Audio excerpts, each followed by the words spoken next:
사무엘하 4장 1절부터 12절까지 한 절씩 교독하겠습니다.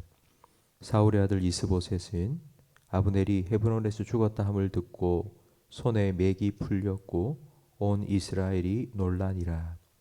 사울의 아들 이스보셋에게 군지관 두 사람이 있으니 한 사람의 이름은 바하나요 한 사람의 이름은 레갑이라. 베냐민 족속 브에롯 사람 림몬의 아들들이더라. 브에롯도 베냐민 지파에 속하였으니 일찍이 브에롯 사람들이 기타임으로 도망하여 오늘까지 거기에 우거함이더라. 사울의 아들 요나단에게 다리 저는 아들 하나가 있었으니 이름은 모비보셋이라. 전에 사울과 요나단이 죽은 소식이 이스라엘에 올 때 그의 나이가 5살이었는데 그 유모가 안고 도망할 때 그 피 도망하다가 아이가 떨어져 절게 되었더라. 브에롯 사람 림몬의 아들 레갑과 바하나가 길을 떠나 볕이 쬐을 때 즈음에 이스보셋의 집에 이르니 마침 그가 침상에서 낮잠을 자는지라.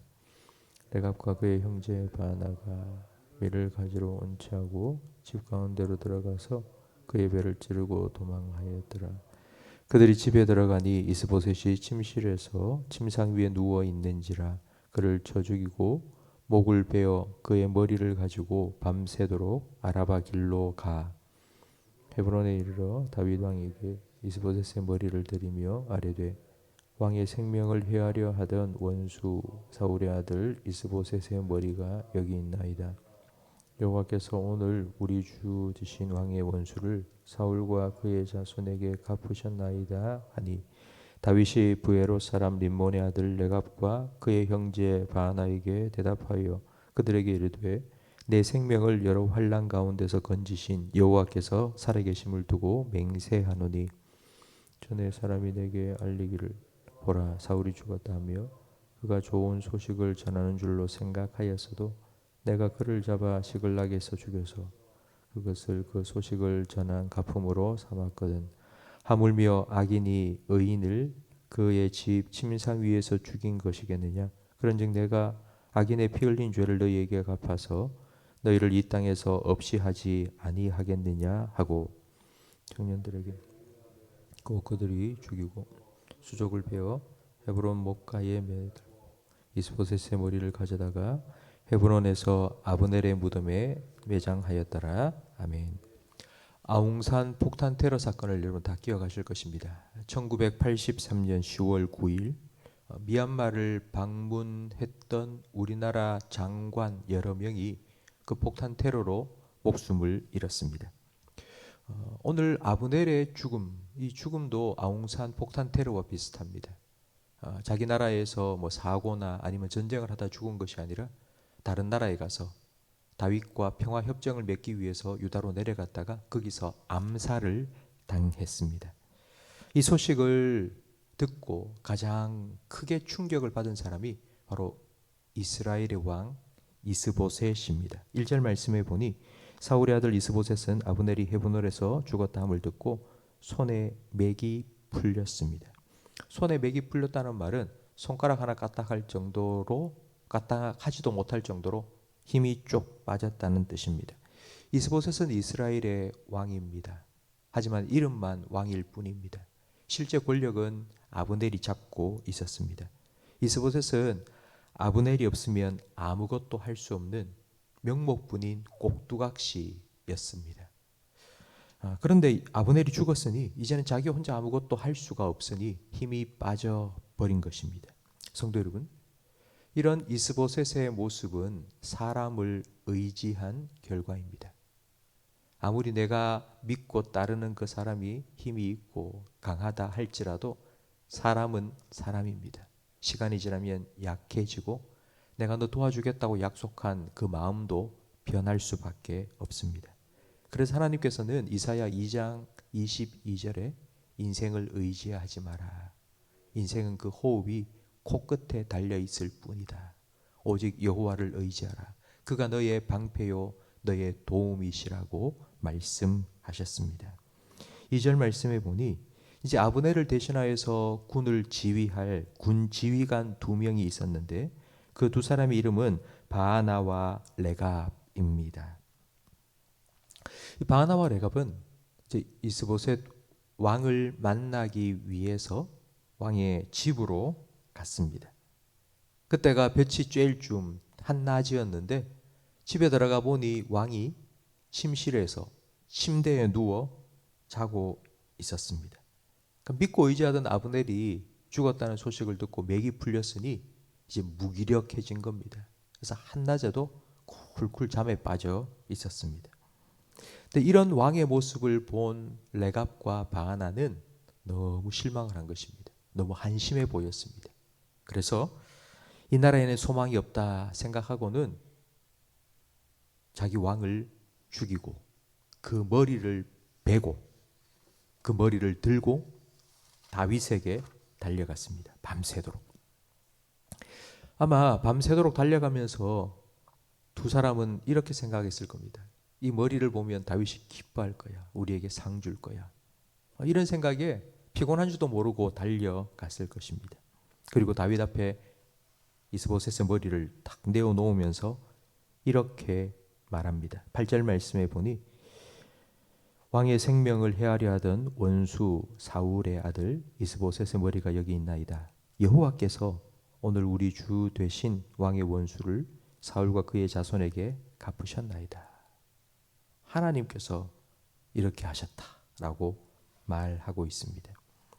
레갑과 바하나가 이스보셋을 죽이기 전 하나님께 물어본 적이 없습니다. 하나님께서 그렇게 하라고 명하신 일이 아닙니다. 그냥 왕을 찾아갔다가 낮잠 자는 걸 보고 그냥 욱하는 마음에 충동적으로 죽였습니다.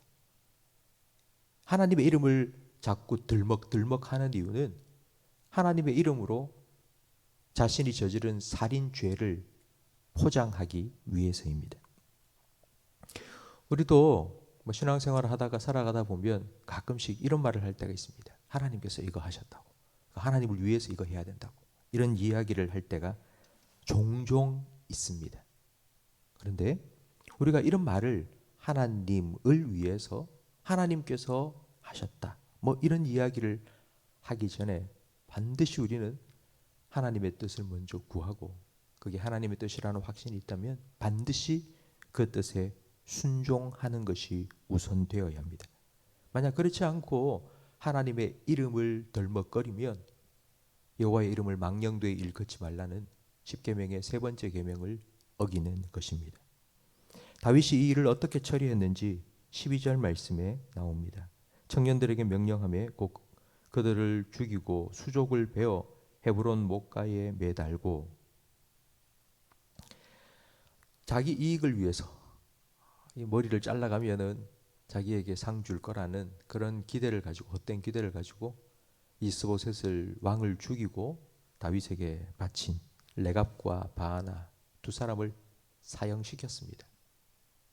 그리고 그들의 수족을 다 잘라서 나쁜 짓을 한 손과 발을 다 잘라서 몸뚱아리만 헤브론 못가에 매달았습니다. 매달았다는 말은 사람들에게 상징적으로 표본, 본보기를 보였다는 뜻입니다. 다윗이 이렇게 함으로써 앞으로 자기가 세울 나라는 이런 살인과 폭력을 단 티끌만큼도 허용하지 않겠다는 단호한 뜻을 보여준 것입니다. 오늘 본문 말씀에 나온 이스보셋 그리고 그를 죽인 레갑과 바하나, 어쩌면 이런 사람들은 다윗이 왕이 되고 나라를 다스릴 때 걸림돌이 될 수 있는 사람들입니다. 만약 다윗이 이 사람들을 어떻게 처리할까, 이 인간들을 어떻게 처리할까 고민했다면 아마 다윗이 힘들었을 겁니다. 이 문제를 해결하기 위해서 골치 아팠을 것입니다. 그런데 자기들끼리 치고받고 싸우고 죽이고 다 정리가 되어버렸습니다. 내가 처리하려고 한 것이 아니라 그냥 맡기고 기다렸더니 모든 것이 다 정리가 되었습니다. 성도 여러분, 혹시 여러분 최근에 여러분 힘들게 하고 골치 아프게 하는 그런 문제들 있습니까? 조바심 가지고 내가 어떻게 처리하려고 막 손대고 계획 세우고 머리를 굴리고 그렇게 하면 더 힘들게 될 뿐입니다. 여러분 기도하고 기다리십시오. 하나님께서 다 알아서 정리해 주실 것이고 하나님께서 다 해결해 주실 것입니다. 오늘 본문에 다윗처럼 하나님 의지하시고 그리고 하나님께 맡기십시오. 하나님께서 여러분을 위해 일하실 것입니다. 하나님께서 이렇게 하셨다고, 하나님께서 이렇게 해주셨다고 여러분 하나님 앞에서, 사람들 앞에서 늘 고백하고 간증하며 그 하나님의 일하심을 경험하고 살아가시기를 주님 이름으로 축원합니다. 기도하겠습니다. 하나님 아버지 감사합니다. 하나님을 나의 아버지로, 하나님을 나의 목자로, 하나님을 나의 인도자로, 하나님을 나의 보호자로 믿고 살아가게 하시니 감사합니다. 인생을 의지하지 마라. 인생은 그 호흡이 코끝에 달려있는 연약한 존재일 뿐이니 인생이 아니라 영원히 변치 아니하시는 하나님만 의지하라. 그 하나님을 너의 방패로, 너의 반석으로, 너의 요새로 삼으라 하신 그 말씀대로 하나님을 의지하는 믿음을 우리에게 더하여 주시옵소서. 살아가며 여러 가지 우리가 풀 수 없는 문제를 만날 때에 하나님께 맡길 수 있는 믿음도 우리에게 허락하여 주시옵소서. 내 생각으로, 내 계획으로 하나님 그 문제를 풀려고 애쓸 때에 더 꼬일 수밖에 없사오니 우리의 모든 것을 다 아시고 가장 선한 길로 인도하시는 하나님께 기도하며 맡길 때에 하나님의 방법으로 풀어주시고 우리의 입술에 이 모든 것 정말 하나님께서 하셨다고 고백할 수 있는 그런 하나님, 내 삶에 찾아오셔서 내 삶을 지키시고 인도하시는 하나님을 순간순간 경험하며 살아가는 주의 백성들이 되게 해 주시옵소서. 예수님 이름으로 기도합니다.